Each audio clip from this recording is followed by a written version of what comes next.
Greetings, everyone. This is Tiffany Martinez. I'm almost ready to try to lay down and get some sleep. I hope you guys are doing amazing wherever you are in the world.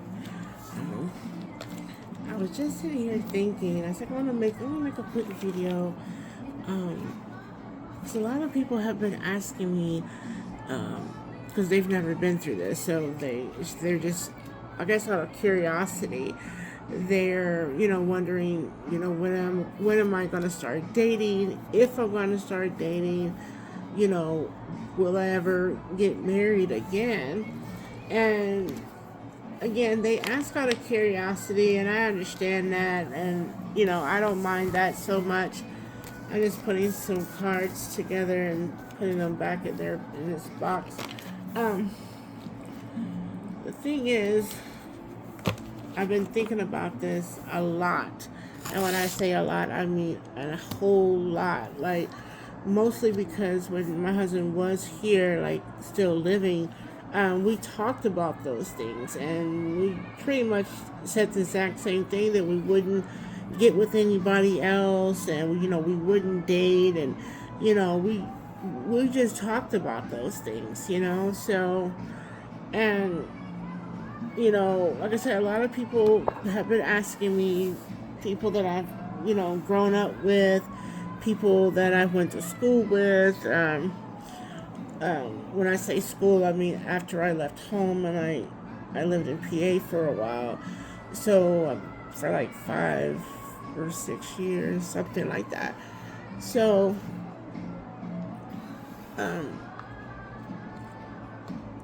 and I just don't know, because what I do know, so this video isn't drawn out too much, what I do know is that I still love my husband, even though he has transitioned. I'm still in love with him. Like, 21 years, that's a long time to just say, like, okay, let's go do something new. Or it's not even it's myself. Now, see, my mother's generation, and she's also transitioned, but my mother's generation, they were like a year and a day, and you can go remarry, you can start dating, you don't have to be gloomy anymore. But once you reach that milestone of a year and a day, then that's when you can move forward.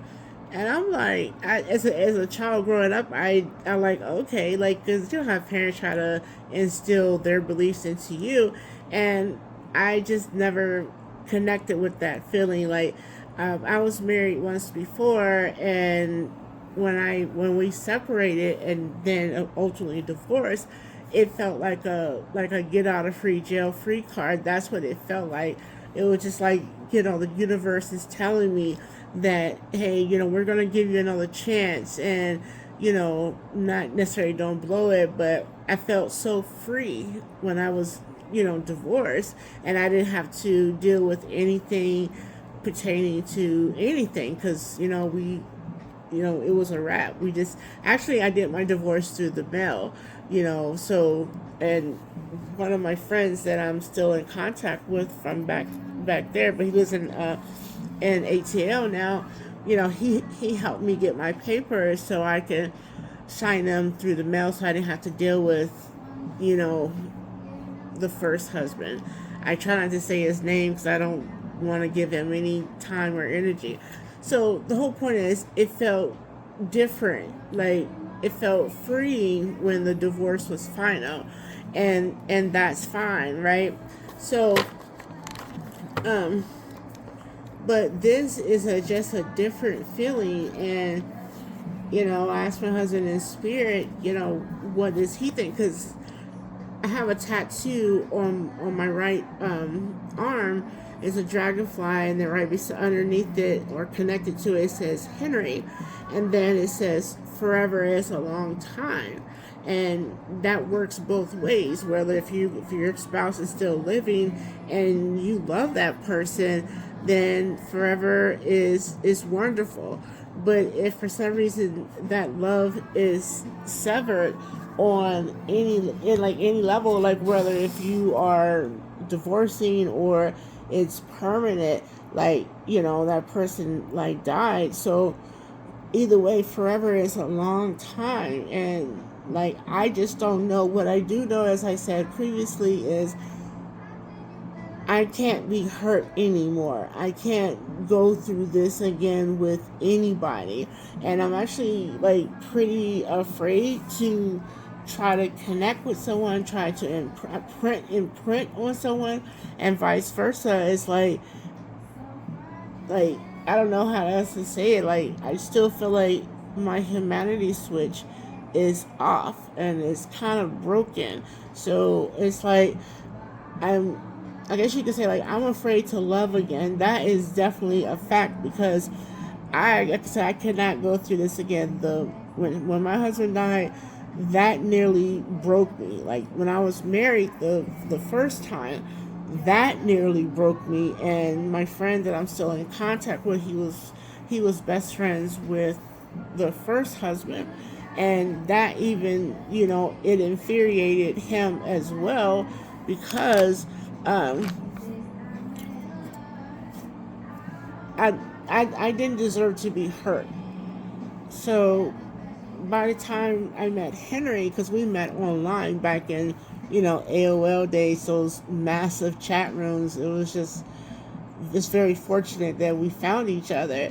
So by the time I met Henry in person, because we didn't meet in person till a whole year, a whole calendar year, all that brokenness was gone. Like, and if my head was a hot air balloon, that's how big my head was by the time I met Henry. And that's not in a conceited way. That's simply saying that, I had all the confidence in the world. Like, I don't wear makeup. Like, on occasion I may wear like lip gloss or something like that. Like, my husband instilled in me that not only am I beautiful on the inside, I'm beautiful on the outside. I don't need all that extra stuff. And that's pretty much how I've been, like, all my life, like a plain Jane. So, like I said, that brokenness was gone. And when my husband died on November 30th, 2021, I spoke to three people that day.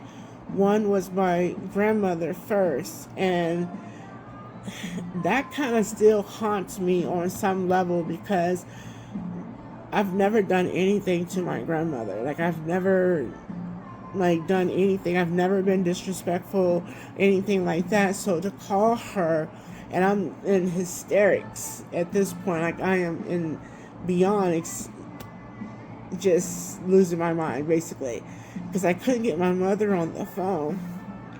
And I couldn't get my mother on the phone, so I called her mom, which is my grandmother, and I said, I need to talk to my mom. And she says, well, I need you to get off the phone so I can call her. And I just kept repeating it. Then I said, I need to speak to my mother right now. And, and then she says, you're making me very sad right now. And that made me sad, because I've never done anything to her. Like, nothing. Not even to granddaddy. I've never cussed at them. I've never given them the finger. Like, I've always been super respectful to them, because my mother told me to. So I finally get my mother on the phone, and next thing you know, she's upset, and she wants to know what happened.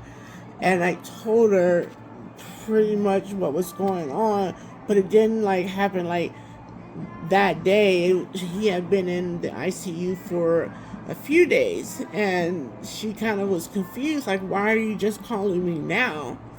So,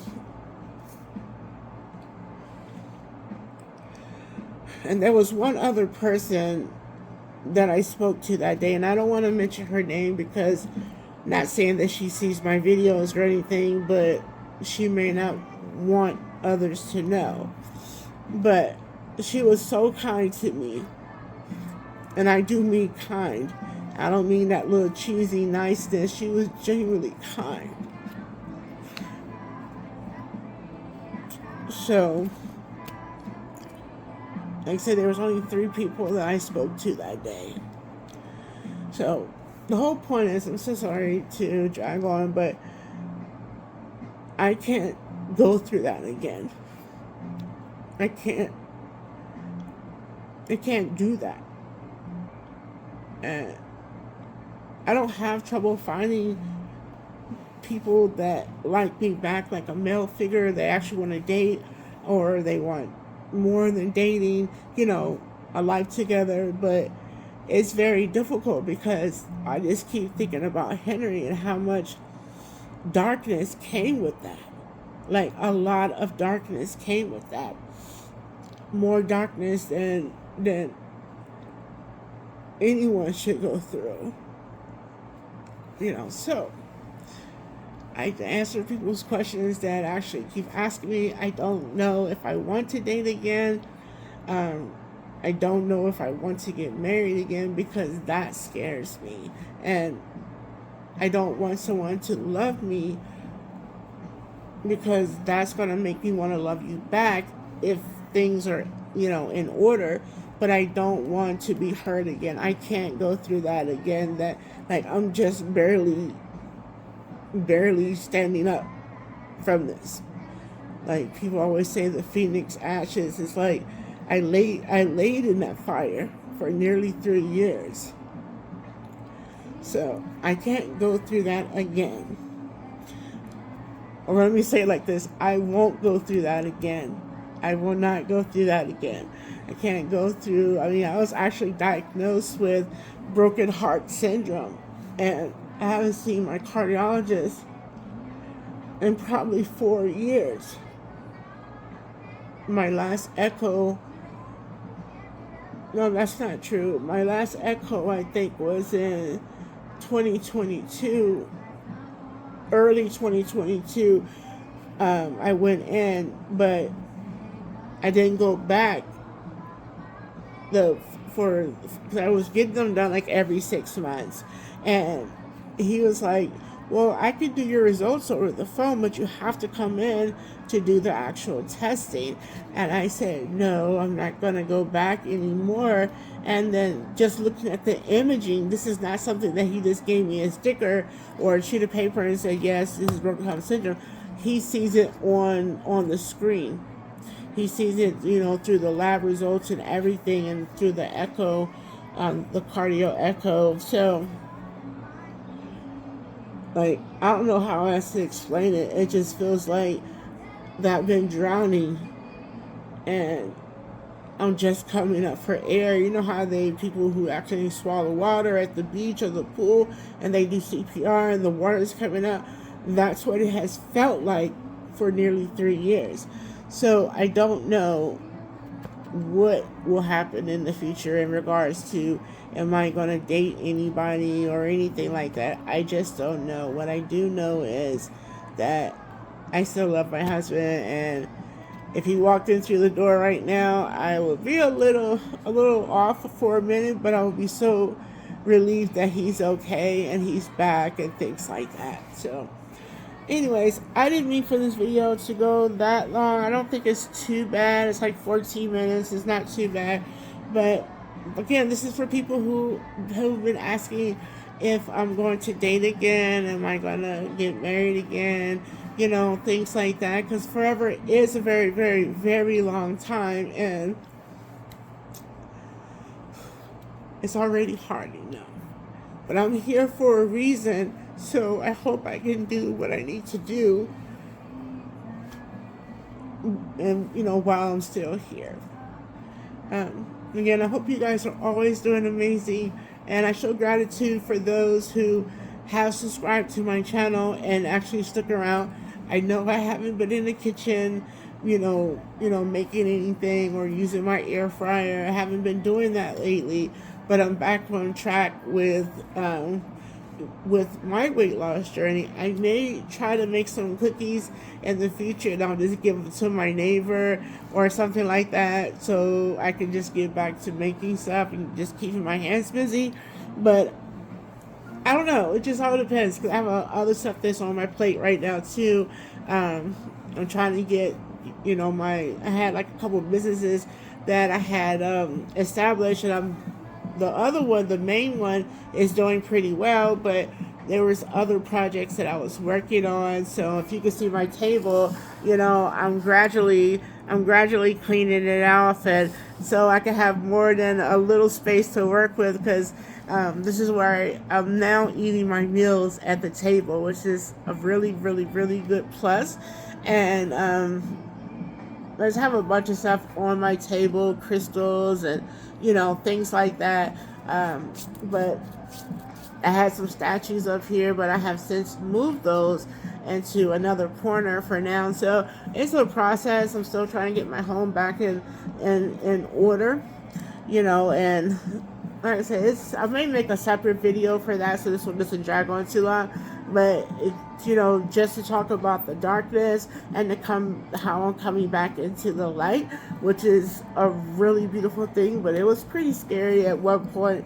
But I show gratitude for you guys, and I show gratitude to all my ancestors and to all of the deities out there, and to the people that genuinely checked in on me and didn't block me, and they really did check on me. I appreciate you guys, and majority of those people are my family on my mother's side, but I still show gratitude nonetheless. And